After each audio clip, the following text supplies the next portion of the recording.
Okay, number 4, the Lome Letter. So the Lome Letter was when the Spanish minister to the United States, his last name was Lome, he wrote a letter to a friend in Cuba about President McKinley, who's the president at this time during the Spanish-American War. You want to make sure you know that. This is in 1898.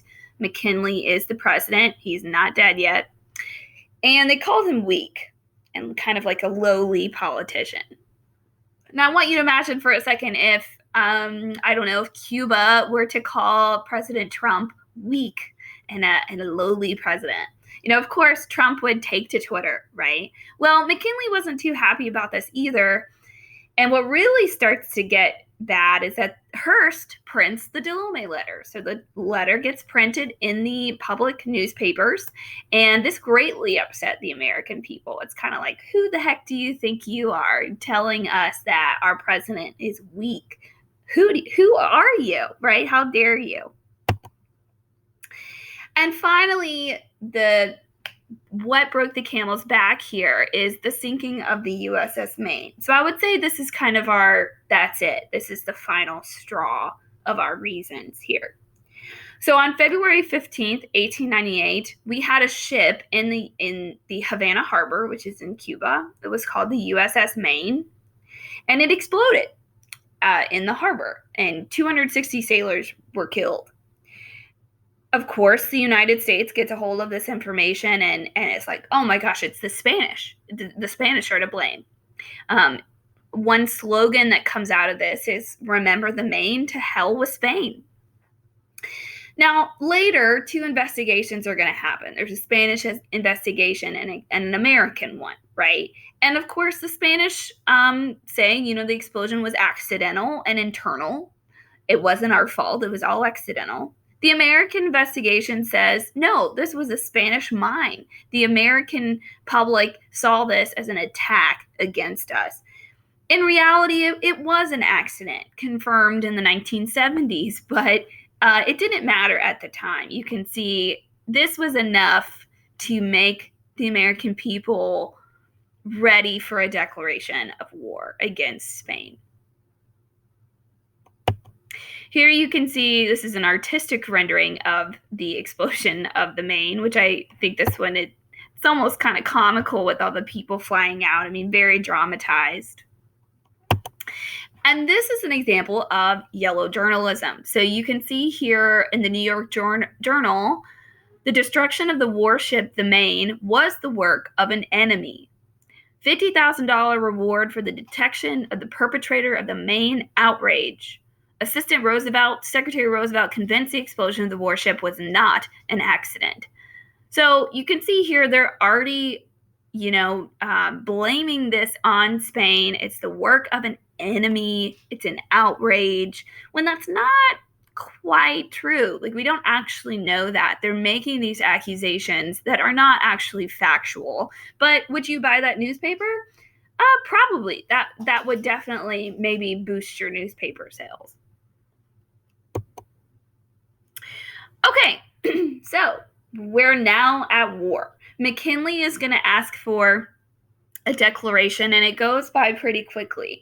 So we're going to be at war with Spain in Cuba. So I'm going to go back to the Rough Riders here in just a minute, but the Spanish-American War was fought in 2 different theaters. We're going to be fighting in Cuba and also in the Philippines, okay? So we're going to be fighting in both of those areas. I'm not really going to get into into the military operations of this, because I'm not a big military historian. But one incident that is notable that we should talk about is the Rough Riders. So there's a group of cavalry that's fighting in Cuba that are known as the Rough Riders, and this group is organized by Teddy Roosevelt. So he's not the VP yet. So he's not there yet. Remember, that's in McKinley's second term that he becomes the vice president. So he's still doing his thing in other government positions, but he decides to fight in the Spanish-American War. And this is what really helps solidify Teddy's image as like this rough and ready, rugged individualism type of dude. Like, I'm going to go fight in Cuba. And he does. So he's part of the Battle of San Juan Hill.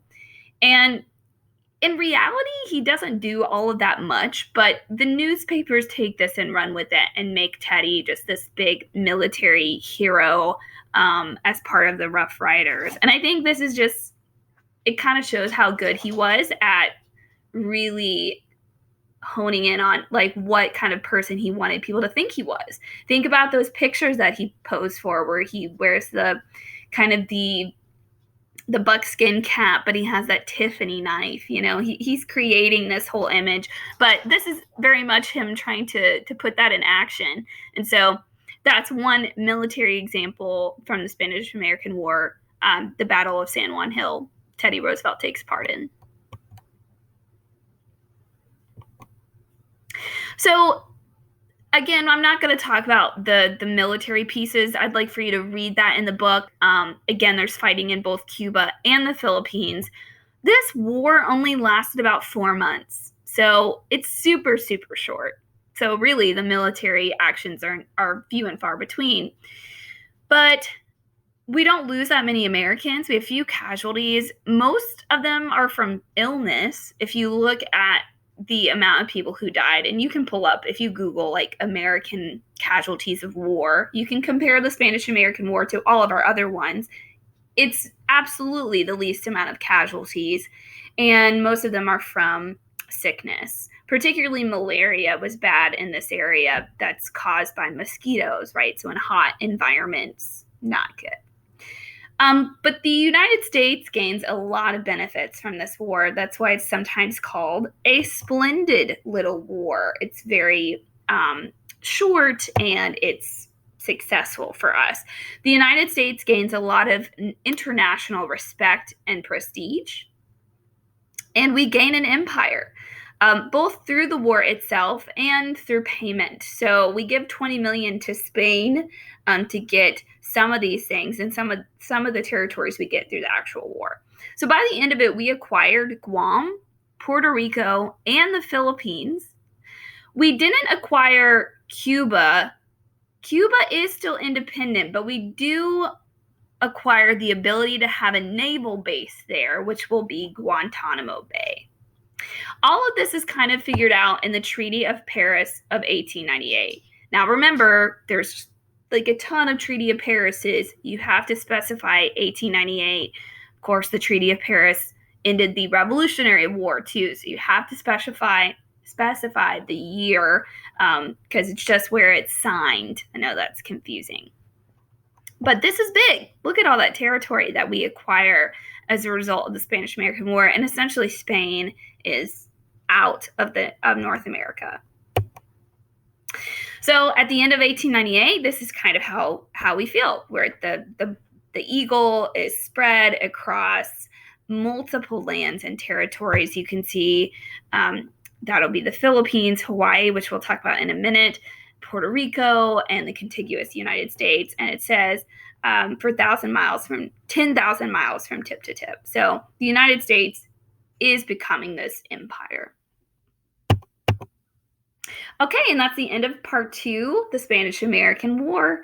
I'm going to post some videos as well on this link, so take a look at some of those videos about the Spanish-American War. Also, the crash course over American imperialism does a really good job of covering the Spanish-American War in detail, so make sure you watch that crash course.